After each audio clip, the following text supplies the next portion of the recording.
Habits can feel like a monumental undertaking to form, and sometimes, just as you're feeling pretty good about yourself having established them, an event can come along to derail them. So, what do you do to ensure all your hard work doesn't slip away?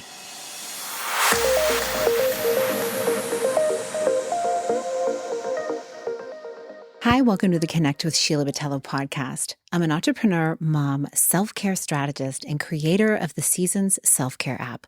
I'm committed to helping you reconnect to your purpose, elevate your well-being, and to build your version of a happy, successful life. You're listening to a Money Minisode where I share an insight designed to help you live into what lights you up this week. As in all things you encounter in life, developing healthy habits is not a linear path. Life is cyclical and has many twists and turns. So what do you do when you feel yourself falling out of your hard-won habits? Well, it really looks different for all of us, but I'm going to start by saying this. Start with grace. Okay, every day is different, right? So it's completely human to experience times when life doesn't go according to plan. And I have so many stories of this. I'm sure you do too. In fact, more often than not, you may have plans and they actually continually shift. Sometimes they may even shift to something better than you never would have planned. So have grace on yourself when you come up against times like this. Whether you have the best intentions in the world, but like a storm hits in nature or in your personal world, and you're unable to fulfill a commitment or show up in the way you had deeply desired. And when it comes to your habits, just as you have daily rituals that signal different times in your day, you also have triggers that cause you to respond in different ways. Have you ever found this in your life? Like, as with everything, the way you live in your life is personalized. So as you listen to this episode and think about how to spot when your habits are slipping, I really invite you to think about what your history with habits is, how you'd like them to be, and really everything in between. To give you something to compare to, I want to share 3 things I personally notice happening in my life when things start to slip. And it may give you some ideas as to what to look for in your own life. I'm going to start with one that may feel familiar to you, a full calendar. And by that, I mean like not the kind of full calendar where you're just like, oh, this is great. Things are popping. It's going awesome. I'm talking like abundantly full, like too full, to the point where you think, oh my goodness, everything's back to back. How am I going to fit everything in the day? Well, when I notice this is happening, I notice that I don't have enough time to, for instance, do a full Pilates practice or go on a really long leisurely walk. Or it might be something as simple as I don't make enough time to even stretch after a workout first thing in the morning. And then I feel it later. And I don't realize that I've skipped the stretch until later. It's kind of like, I don't know if I've got an extra 5-10 minutes.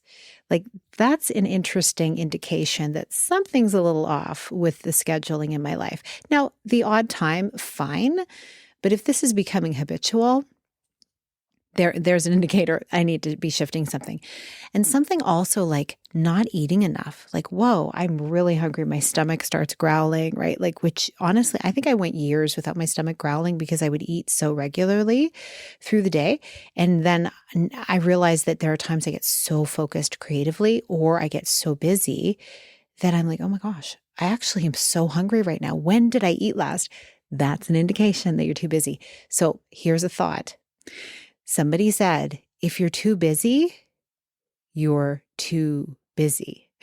I don't know if you caught that, but this whole idea of being so busy all the time, it's too much. It's too much for you. And it's up to you to determine what that looks like. But there is such a thing as being too busy. So taking a bit of an audit on that is a good idea. So look at things do you have time for basic things, or do you feel like you're rushing between one thing to the next thing to the next thing? And we can talk about it in another episode, how we can really make adjustments here, especially when, your life is not fully your own. You're very committed to your work or your family takes a lot of time and it's important to you and you want to be there for them. That's a whole other conversation. I think it's really worth having for all of us. The second thing I notice, oh boy. Okay, so I get impatient or short with my loves. So when like the little things start piling up in my mind and the silliest things set me off, okay, something's up. That's an indicator to me. So how about you? Do you find that? Like, so this tends to happen when I've not had enough time for me by myself, really tuning into how I want to show up. So like it may look like skipping my morning rituals, like not doing my meditation and prayer in the morning, not doing my journaling. That I find that really, really important for me because it sets me up focused on how do I want to show up in my day. And it sets the tone for my energy for sure. Like the energy meaning the vibe, If I am so impatient, which I mean, honestly, that's not really that's not my set point typically. Like typically I'm pretty optimistic and understanding and whatever. So when I'm getting impatient, okay, hello, that's an indicator. That's a trigger that I'm noticing. So think about that for yourself. Like, do you notice that in your life as well? And the last thing that I notice is just my energy in terms of actual physical energy. If I'm feeling low energy, like I'm sluggish, I'm tired, I'm lethargic, indicators that this is happening. So this is a habit that's slipping. Well, the habit here is maybe I'm going to bed too late. Maybe I'm just not allowing for enough time to rest. I'm not getting into nature enough. I'm not spending time maybe doing things that really light me up with the people in my life because I feel that really vibes my energy when I'm doing things and connecting with people that rev me up, right? If I'm not doing that enough, well, to me, that time with those people I care about, that's self-care.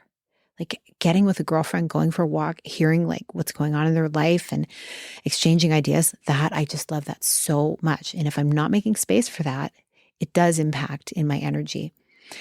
And also just not moving enough, right? Not moving my body, not getting up more regularly while I may be working at a computer or something, not doing my dance breaks, All of these things do contribute to having low energy.